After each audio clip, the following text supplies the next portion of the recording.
안녕하세요. 림쌤의 10분 역사에 오신 걸 환영합니다. 저는 여러분의 역사학습 가이드 림쌤입니다. 오늘은 한능검 대비 개념 강의 그 두 번째 시간 고조선과 여러 나라의 성장으로 돌아왔습니다. 모두들 아시는 것처럼 고조선은 우리나라 최초의 국가인데요. 이러한 고조선 하면 딱 생각나는 거 있으시죠? 단군신화. 네, 맞습니다. 바로 그 단군신화에 고조선에 관한 많은 의미가 숨겨져 있는데요. 지금 저랑 같이 바로 분석해 보실게요. 제가 일단 핵심만 간추려서 요약을 해봤는데요. 환인의 아들 환웅이 비구름 바람신을 거느리고 내려와 땅을 다스렸다.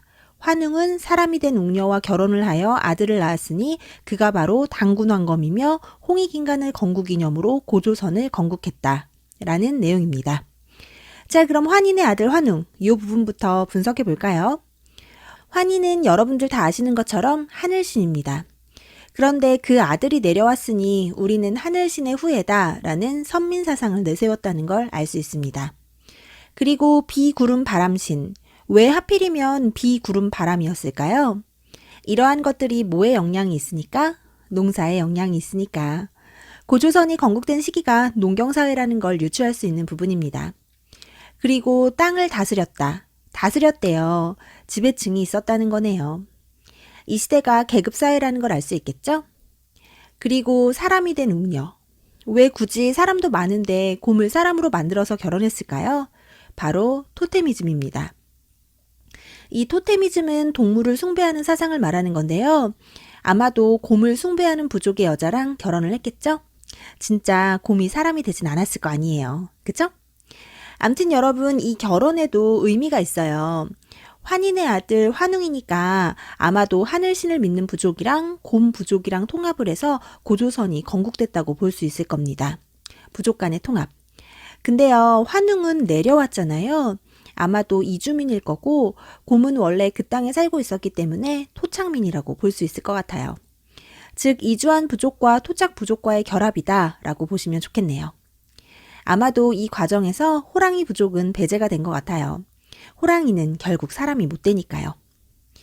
그리고 너무 중요한 거, 단군왕검. 바로 이겁니다. 여기서 단군은요, 제사장을 뜻하고요. 왕검은 정치 지도자를 뜻합니다. 제사장과 정치 지도자가 같은 사람이었다. 즉, 재정일치의 사회였다라는 걸 알 수 있겠죠? 이 고조선이 재정일치 사회였다는 건 정말 중요한 포인트입니다. 이게 청동기 시대 군장국가의 특징이기도 하니까요. 잘 기억해 두세요. 암튼 이렇게 건국된 고조선은 랴오닝을 중심으로 성장하기 시작해 한반도 북부까지 그 영역이 확대됐는데요. 이러한 고조선의 세력 범위를 알려주는 유물엔 비파용 동검과 탁자식 고인돌이 있습니다. 요거 지난 시간에도 중요하다고 말씀드렸었죠? 이러한 고조선은 기원전 4세기경 중국의 연과 대립할 만큼 크게 성장했는데요. 부왕이나 준왕 등 강력한 왕이 등장해 왕위를 세습하기도 했고요. 왕의 세력을 뒷받침해주는 관직인 상, 대부, 장군 등이 존재하기도 했습니다. 또 고조선에는 팔조법이라는 강력한 법이 있었는데요. 이를 통해 고조선의 사회 모습을 유추해 볼 수 있습니다. 현재는 세 가지만 전해지고 있는데요. 같이 한번 살펴볼게요. 사람을 죽인 자는 즉시 죽인다. 남에게 상처를 입힌 자는 곡식으로 갚는다. 도둑질을 한 자는 노비로 삼는다. 이를 통해 당시 고조선의 사회가 생명과 노동력을 중시했으며 사유재산을 인정한 농경사회였다는 걸 알 수 있고요. 이 노비라는 단어를 통해 이 시대가 계급사회라는 것 역시 유추할 수 있겠죠? 이렇게 고조선은 나름 시스템을 갖추고 있는 탄탄한 국가였는데요. 이러한 고조선에 위기가 찾아옵니다. 바로 연해 침입인데요. 기원전 3세기 초 연해 장수 징계가 병력을 이끌고 고조선을 공격해 고조선이 한번 휘청하게 됩니다. 그리고 2세기 초 연에서 내려온 위만이 세력을 키워 결국 준왕을 몰아내고 왕위에 오르는데요. 이때부터 위만조선이 시작됩니다. 이때 위만과 함께 내려온 중국의 유이민들 덕분에 한반도에서도 본격적인 철기 시대가 열리고요. 위만은 진번과 임둔을 복속시키는 등 세력을 더욱 확장하게 됩니다. 그리고 이렇게 세력을 확장한 위만조선은 중국의 한과 한반도 남쪽의 진을 연결하는 중개무역으로 크게 성장하는데요. 이러한 고조선의 성장을 견제하는 나라가 있으니 바로 중국의 한입니다. 결국 중국의 한무제는 고조선을 침략하는데요. 1년간의 긴 저항 끝에 결국 당시 고조선의 수도였던 왕검성이 무너지면서 고조선은 멸망하고 맙니다. 이때 고조선의 마지막 왕이 우거왕인데요. 이 왕검성과 우거왕에 관한 자료가 한능검에서 자주 보이더라고요.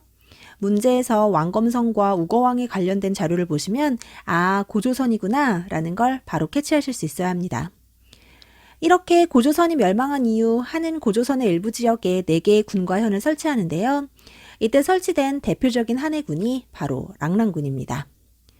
하지만 한의 군현이 설치된 지역에 원래 살고 있었던 토착민들은 이들의 억압과 수탈에 격렬하게 저항하는데요.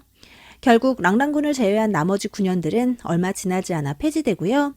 고조선이 멸망한 자리 새로운 나라들이 생기기 시작합니다. 그럼 이때 어떠한 나라들이 생겼는지 지도로 먼저 만나볼게요. 위에서부터 순서대로 부여, 고구려, 옥저, 동해, 사만이고요. 방금 소개해드린 랑랑군도 살짝 보이네요. 근데 쌤, 사만은 어딨어요? 마한, 진한, 변한을 합쳐서 사만이라고 합니다. 자, 그럼 이렇게 위치 파악을 했으니 각 나라별 특징을 좀 살펴볼까요? 먼저 각 나라들의 국가 형태를 왕의 유무로 좀 구분할 필요가 있는데요. 이 5개의 나라 중에 오직 부여와 고구려에만 왕이 있습니다. 그래서 부여와 고구려는 왕을 중심으로 한 연맹왕국이고요. 나머지 옥저, 동해, 사만은 군장국가의 형태를 띠고 있습니다. 그럼 왕이 있는 부여부터 좀 자세히 살펴볼까요? 부여는 왕을 중심으로 마가, 우가, 저가, 구가 4개의 가들이 모여있는 오부족 연맹체의 모습을 띠고 있습니다.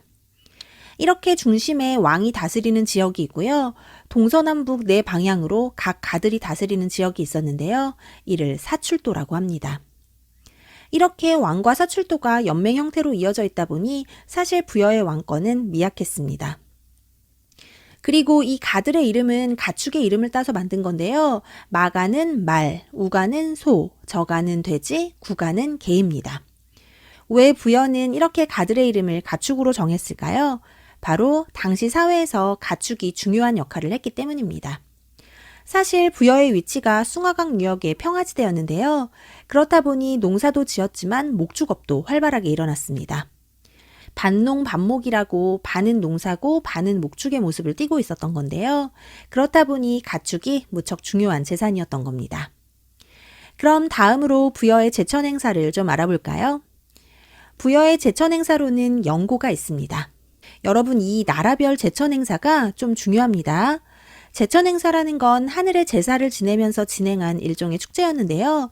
나라별로 다르다 보니 나중에 막 헷갈리거든요. 그러니까 지금 바로 저랑 같이 외우면서 가실게요. 부여는 뭐라고요? 영고. 부여, 부영고. 안 까먹겠죠?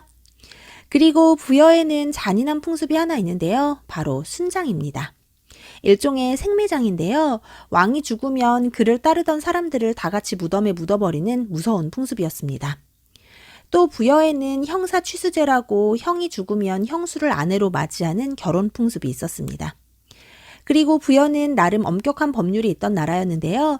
일책 12법이라고 만약 한 가지를 도둑질하면 12배로 배상하게 하는 법이 부여의 법이었다는 것도 좀 기억해 두시는 게 좋겠죠? 그럼 이제 고구려로 넘어가 볼까요? 고구려 역시 앞서 소개한 대로 왕이 있습니다. 사실 고구려는요, 부여랑 아주 색깔이 비슷해요. 왜냐면 고구려를 세운 주몽이 부여의 유이민이었기 때문인데요. 그렇다 보니 부여랑 고구려가 닮은 모습이 많다는 걸 좀 기억해 두세요. 그래서 고구려도 부여처럼 왕을 중심으로 오부족 연맹체의 모습을 띠고 있고요. 왕 밑으로 상가, 고추가 등의 대가들과 사자, 조의, 선인 등의 관직이 있었습니다. 또 각 가들이 모여서 하는 제가회의로 국가의 중대사를 결정하기도 했습니다. 그런데 이 고구려는 지형이 좋지가 못해요. 산악지대다 보니까 농사가 잘 안 되거든요. 근데 힘은 또 좀 세요. 그래서 약탈 경제를 통해 성장합니다. 주된 타겟은 가깝고 상대적으로 약한 옥저가 되겠네요. 그리고 고구려의 제천 행사로는 동맹이 있습니다. 제천 행사 나왔죠? 그럼 요건 또 어떻게 외우냐? 고구려, 동맹, 고동. 고동이 참 맛있다 라고 외우시면 됩니다. 그리고 고구려는 결혼 풍습으로 서옥제라는 게 있는데요. 지금으로 말하자면 일종의 대릴사위제랑 비슷합니다. 결혼을 하면 남자가 여자 쪽 집, 즉 처갓집에서 어느 정도 사는 거예요. 같이 살면서 일도 해주고 그러다가 자기 아이가 어느 정도 성장하면 처가를 떠나게 되는데 이를 통해 당신은 노동력이 귀한 사회였구나 라는 걸 유추해 볼 수 있겠죠? 또 고구려는 부여랑 비슷하다고 했잖아요. 부여의 형사취수제나 일책시비법 등은 고구려에도 마찬가지로 존재했다는 걸 잘 기억해 두시고요. 한 가지 더, 고구려는 각 집집마다 부경이라는 창고가 있었다고 합니다. 요게 한능검 48의 2번 문제 정답이었거든요. 놓치지 말고 잘 기억해 두셔야겠죠? 자, 그럼 이제 옥저로 넘어가 볼게요. 옥저는 앞서도 소개했던 것처럼 왕이 없습니다. 군장이 다스리는 사회인데요. 이 군장을 읍군 또는 삼로라고 불렀습니다. 그리고 옥저는 바다 근처에 위치하고 있었기 때문에 해산물이 풍부하고 소금도 많이 났습니다.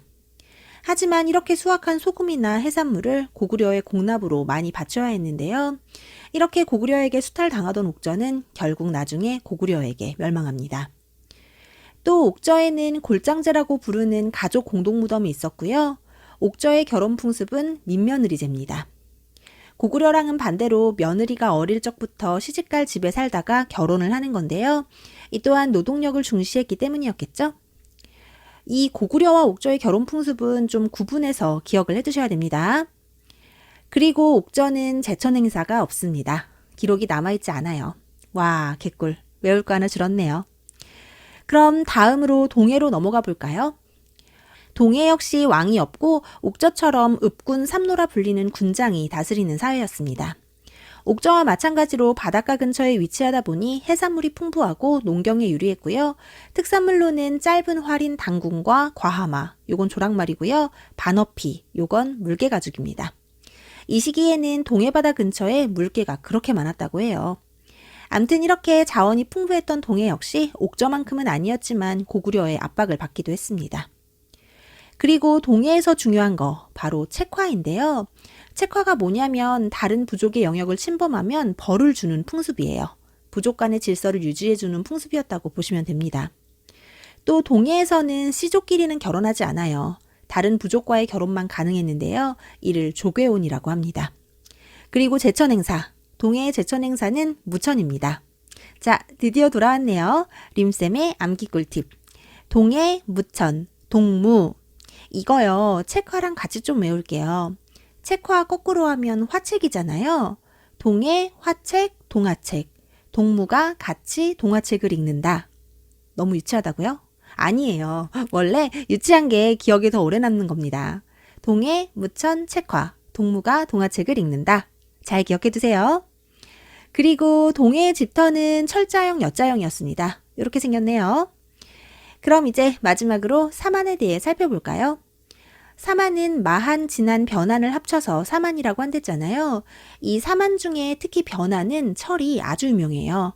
그래서 일본과 랑랑에 철을 수출하기도 했습니다. 사만 역시 왕이 없고요. 군장을 신지 또는 읍차라고 불렀습니다.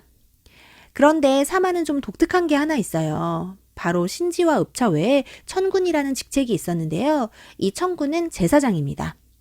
군장은 신지읍차, 제사장은 천군, 즉 정치 지도자와 제사장이 따로 있었다는 건데요. 이를 통해 알 수 있는 사실, 바로 사만은 재정분리 사회였다는 겁니다. 중요합니다. 특히 이 천군이 제사를 주관하는 소도라고 하는 지역이 있는데요. 이 지역엔 범죄자가 들어가도 군장이 따라가서 잡지를 못했다고 하니 군장 못지않게 천군의 권위도 막강했던 것 같아요. 그리고 사만은 지리적으로 한반도 남쪽에 위치해 있다 보니 벼농사가 발달했고요. 그로 인해 두레라는 풍습도 있었습니다.